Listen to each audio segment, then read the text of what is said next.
Bismillahirrahmanirrahim.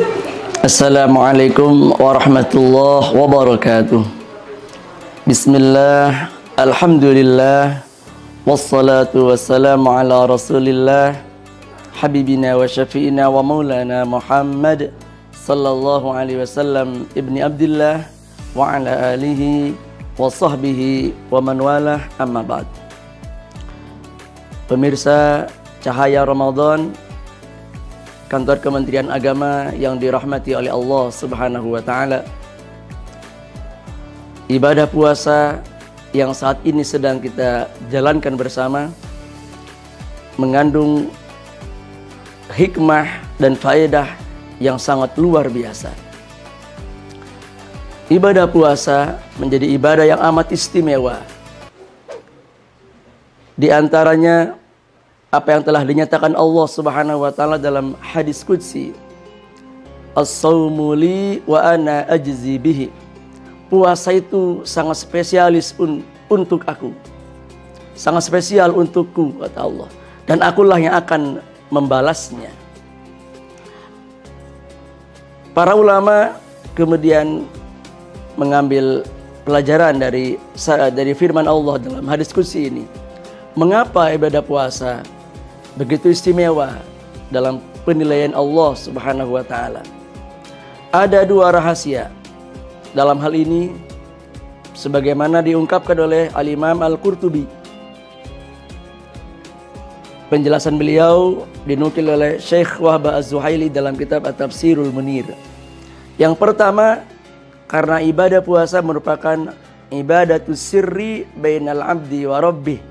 Jadi puasa adalah ibadah yang benar-benar bersifat rahasia, hanya Allah dan si pelakulah yang mengetahui apakah dia benar-benar berpuasa atau tidak. Betul-betul ibadah yang bersifat rahasia. Yang kedua, ibadah puasa ini yamna'u malazan nafsi wa syahawatiha. Jadi ibadah puasa mencegah seseorang untuk menikmati kesenangan-kesenangan nafsu dan syahwatnya.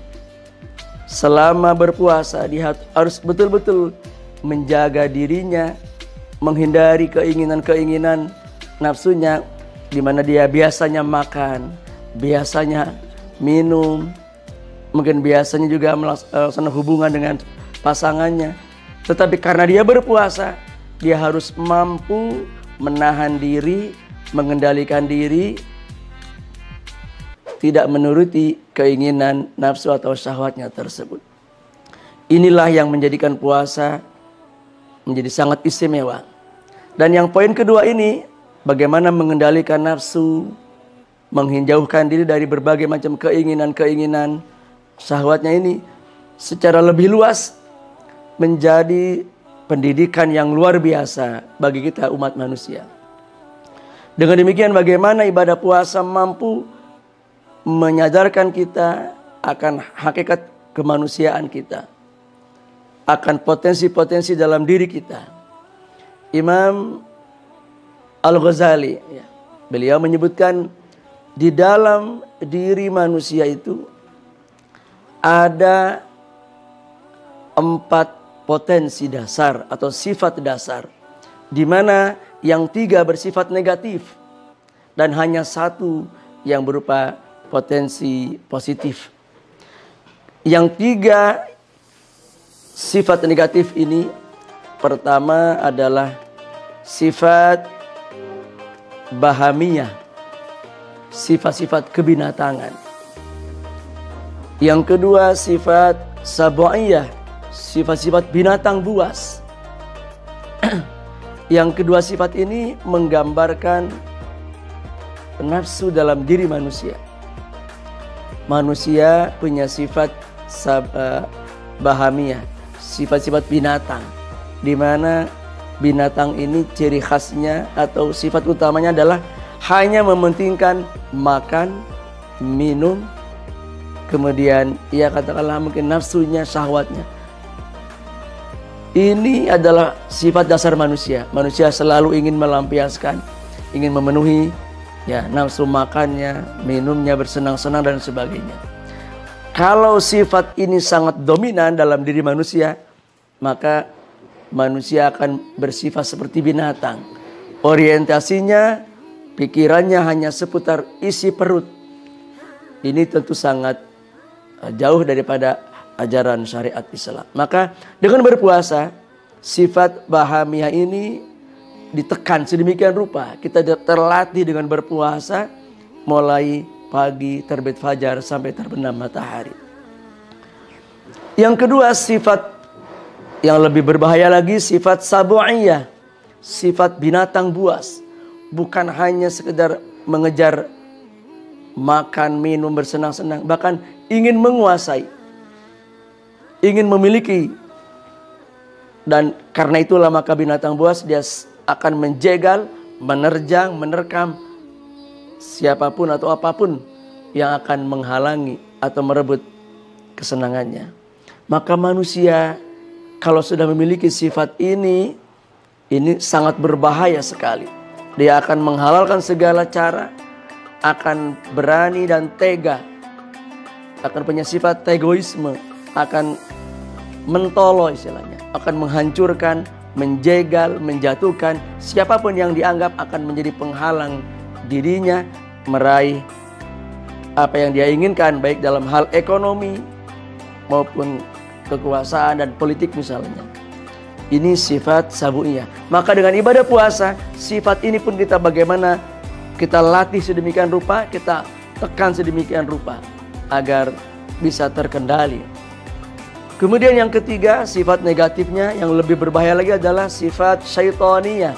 Sifat syaitaniyah di mana sifatnya setan adalah ingin menyesatkan, ingin menciptakan permusuhan, ingin menciptakan kegaduhan. Ada orang-orang yang bertipikal seperti ini. Dia senang kalau orang lain ribut. Dia senang kalau terjadi permusuhan. Dia senang kalau terjadi pertikaian. Maka dia pun tidak segan untuk membuat provokasi, menjadi provokator, menyebarkan namimah, adu domba, menyebarkan fitnah dan sebagainya agar terjadi huru-hara, terjadi kegaduhan, bahkan mungkin permusuhan. Maka dengan ibadah puasa kita dilatih betul-betul menjaga lisan kita, menjaga pandangan kita, menjaga semua anggota tubuh kita. Maka kita dilatih untuk mampu menekan termasuk sifat syaitaniyah kita. Nah terakhir, sifat dasar manusia, potensi dasar manusia yang ini bersifat positif, yaitu sifat malakiyah. Pada dasarnya setiap manusia punya potensi seperti malaikat, yaitu ketaatan kepada Tuhan. Maka inilah yang harus kita tumbuhkan, kita perkuat selama bulan Ramadan. Kita meningkatkan ketaatan kita, kepatuhan kita kepada Allah Subhanahu wa taala. Dengan demikian maka harapannya setelah Ramadan selesai, 3 potensi negatif ini mampu dikalahkan oleh 1 potensi positif, yaitu sifat malakiyah kita. Sehingga dengan demikian kita akan menjadi al-muttaqin, orang-orang yang bertakwa kepada Allah Subhanahu wa taala, yang itu merupakan tujuan daripada ibadah puasa, la'allakum tattaqun. Maka mudah-mudahan renungan hikmah ini menjadi tambahan ilmu, wawasan dan juga renungan muhasabah bersama untuk kita semuanya menjadi lebih baik lagi. Amin ya rabbal alamin. Mohon maaf dan terima kasih. Hadanallahu wa iyyakum. Assalamualaikum warahmatullahi wabarakatuh.